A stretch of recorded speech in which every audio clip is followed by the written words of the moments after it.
Welcome to Ageless and Outrageous, your favorite podcast about how to age amazingly. I'm urogynecologist and hormone and sexual health expert, Dr. Kristen Jackson. Every week, I share my over 25 years experience to guide both men and women as they age. Listen as I discuss a variety of topics, including hormone optimization, pelvic floor health, maintaining a vibrant sex life, weight gain issues, and skin, hair, and body changes as we age. It's happening to all of us, so listen for some solid scientific knowledge on how to handle these changes. Tune in for a dose of laughter, knowledge, and an honest perspective on the incredible adventure of growing older. Today I'm talking about a hormone that sometimes at best is overlooked and at worst misunderstood. It's progesterone. This is an important hormone in both men and women, but today we're focusing on how it works in women and why it's so important as we go through perimenopause into menopause. Progesterone is made by our liver, the adrenal glands, the ovaries, and the placenta. If you're still having a period, progesterone comes out in the second half of your cycle. In the first part of the cycle, estrogen works to grow a thick uterine lining to prepare you for pregnancy. Then when you ovulate, cells in the ovary called the corpus luteum start making progesterone for the second half of the cycle. This will balance the growth of the lining in the uterus and change it to a lining that's ready to support an embryo if you get pregnant. And if you do happen to get pregnant from that cycle, then the placenta takes over as a progesterone factory, making tons more progesterone to support your new baby. Progesterone is often thought of as the opposite of estrogen, but it's really more a balancing hormone to estrogen. Just listen to the name. Progesterone is progestational. It supports all things pregnancy. During pregnancy, it reduces the rate of miscarriage and preterm labor by lowering the vascular tone in the muscle of the uterus, which is called the myometrium. It thickens cervical mucus, so it can act as a contraception. And we actually have progesterone-only pills that do this. In the setting of the nervous system, progesterone helps with myelin proliferation. This is the fatty substance that coats our nerves and helps keep them firing quickly. In men, progesterone facilitates the creation of sperm and male hormones like androgens. Progesterone, by its very nature, is anti-cancer. It nourishes and differentiates cells. Cancer, by definition, are cells that have uncontrolled growth. They continue to grow and invade into surrounding organs with nothing to limit them. So the very role of progesterone is to stop the overgrowth of cells and to mature those cells in what they're supposed to become. So when we have less progesterone, all the good things that it does start to go away. During perimenopause, when we start to run out of eggs, it means we ovulate less and therefore produce less progesterone. This allows our estrogen levels to fluctuate wildly. The common symptoms associated with low progesterone are anxiety, depression, trouble sleeping, worsening PMS, headaches, bone loss, and also a growth of fibrocystic breast tissue. All of these symptoms are so common as women go through perimenopause, and very often they're just written off and women are told that they have to deal with them.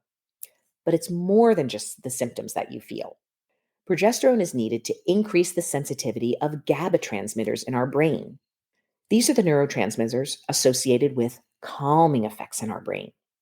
So you can see how low progesterone would lead to states of high anxiety and irritability. Progesterone is also responsible for increasing the sensitivity of our dopamine receptors. These receptors are associated with pleasure, reward, movement, sleep, and attention and learning.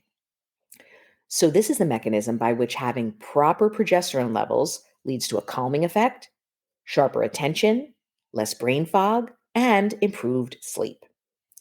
In fact, in 2007, they did a study with patients who had sustained traumatic brain injuries or a concussion. They were given only 3 days of progesterone, but their mortality rates dropped considerably, and they showed improved firing of their neurons. That means the nerves were repairing themselves that had become injured in the brain.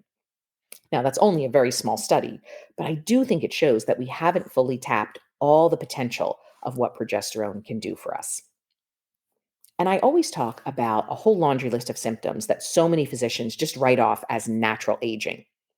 Like they'll just say, oh, that happens when you age. But in reality, they're really related to suboptimal hormone levels, specifically progesterone in this case. So we know that perimenopause is a major contributor to low progesterone levels. But stress is another big one. Many perimenopausal women are dealing with children who are in their teenage years, or young adults who are leaving to go off to college and they're going to have to deal with their empty nest, or maybe even they're starting to deal with the care of their aging parents. So chronic stress levels also tend to rise during this time.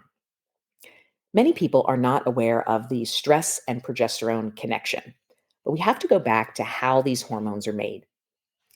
Pregnenolone is the parent hormone, which gets converted into progesterone. Progesterone can then further be converted into cortisol, which is our stress hormone, whenever it's needed, or it can stay as progesterone. When we're young and we have a lot of eggs around, our ovaries are the major powerhouse for producing progesterone. But as we go through perimenopause and menopause, we run out of eggs. So the ovaries are no longer able to produce progesterone. That's when our adrenal glands have to pick up the slack. Pregnenolone, changing into progesterone, happens in the adrenal gland, as does the further conversion into cortisol.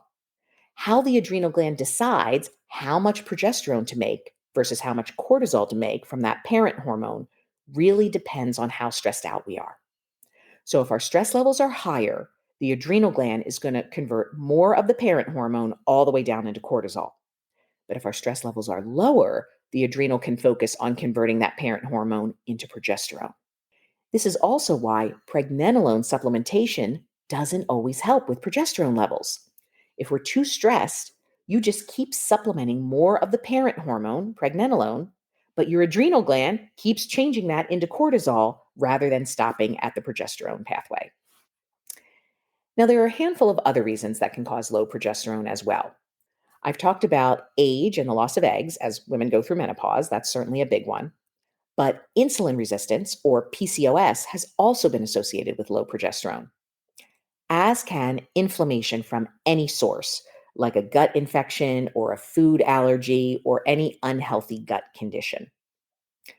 So now that we know what happens with low progesterone, what do we do about it? Well, the first thing is to make sure that low progesterone is actually contributing to the symptoms you're having. In postmenopausal women, this is easy. They're no longer having a menstrual cycle, and generally, without supplementation, progesterone levels go down to a level of 1 or even less. It's much more difficult in women still having their periods because their progesterone levels are going to fluctuate quite a bit with the menstrual cycle. So their progesterone level can be as low as 1 on one day, and they're going to look like a menopausal woman. But after ovulation, most women's progesterone levels should go up to somewhere between 10 and 20.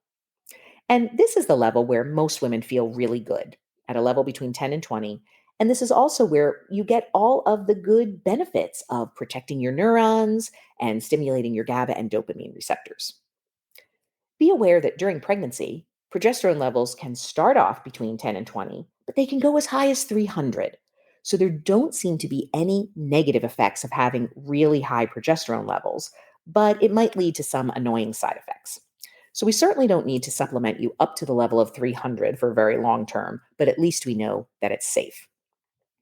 And I'll emphasize again, because I say this a lot, we don't use the word normal when talking about hormones. We use optimal and suboptimal. The normal progesterone level for postmenopausal women is 0 to 1, but that is not optimal. So don't get too hung up on the reference ranges of progesterone levels. If you happen to get a blood test, you'll see the reference range just to the right of your level. What we're aiming for, though, are optimal levels to make you feel better. And to clarify even further, I'm speaking about serum levels from a blood draw. Some patients check their hormone levels with saliva, but saliva can produce erroneously high levels that really fluctuate quite a bit. So serum levels tend to be more consistent and more recognizable. So obviously, progesterone supplementation is a fabulous way to go, but that should be done under the guidance of a qualified hormone professional. But what I want to give you today are some of the things that you can do on your own to improve your progesterone levels in lieu of supplementation. I talked before about progesterone coming from its parent hormone, pregnenolone. But pregnenolone, and all hormones for that matter, come from cholesterol. So it's really important to eat a nourishing diet and not to avoid healthy fats. I think some patients are following such a low fat diet and they don't realize that it's not fat that makes us fat, it's sugar that makes us fat. So adding healthy fats to our diet gives us the ingredients we need to make all the hormones in our body, including progesterone.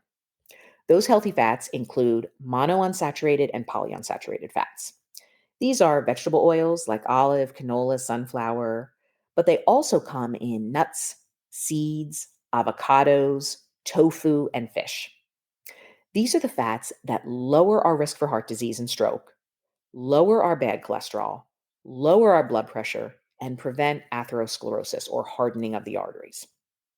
Trans fats are the ones to avoid. These are the fats that increase our cardiovascular risk, even if they're eaten in small quantities.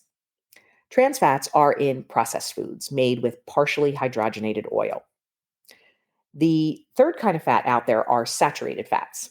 Now, these aren't as harmful as trans fats, but they can raise your cholesterol, so they should be used in moderation. Saturated fats are the ones found in red meats and whole dairy products like butter and ice cream, and also they're found in some tropical oils like coconut and palm. So, speaking of diet changes, in addition to including healthy fats in your diet, you should also include zinc-rich foods, especially when you're still having your period. Zinc stimulates FSH. That's the hormone that tells our ovaries to ovulate and therefore eventually create progesterone.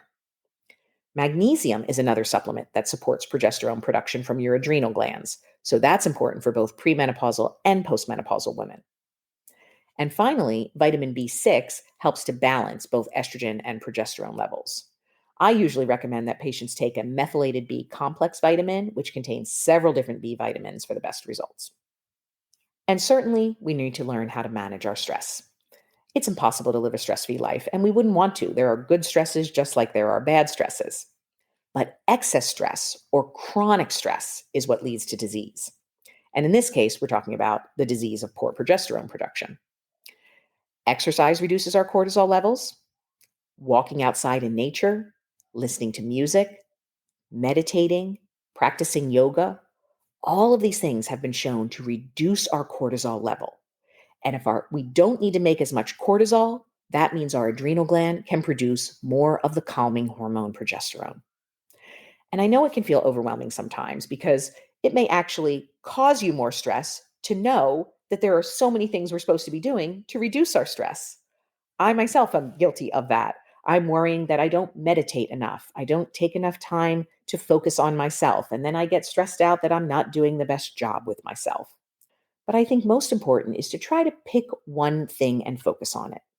So maybe you're going to decide to put your headphones on at night and listen to some music for 10 minutes before you go to sleep. Or you're going to meditate with an app for 10 minutes at bedtime or 10 minutes when you wake up in the morning. And you're just going to try to do that one small thing consistently every day. And then once that becomes a habit, you can decide to move on to the next healthy thing. So I think it's really important to look at progesterone production in the bigger picture of our entire lives. Nothing that I've talked about today is an unhealthy lifestyle. Eating a healthy diet, exercising, meditating, and doing yoga, those are all things that have great health benefits from head to toe. And increasing good progesterone production is just one more benefit that they have. Thanks so much for listening to today's episode. No information from this recording is intended as a diagnosis or treatment for any disease. If you are enjoying the show, please subscribe so you don't miss any of our exciting episodes. And we love to hear from our listeners and would be grateful for your positive review. We'll talk next time.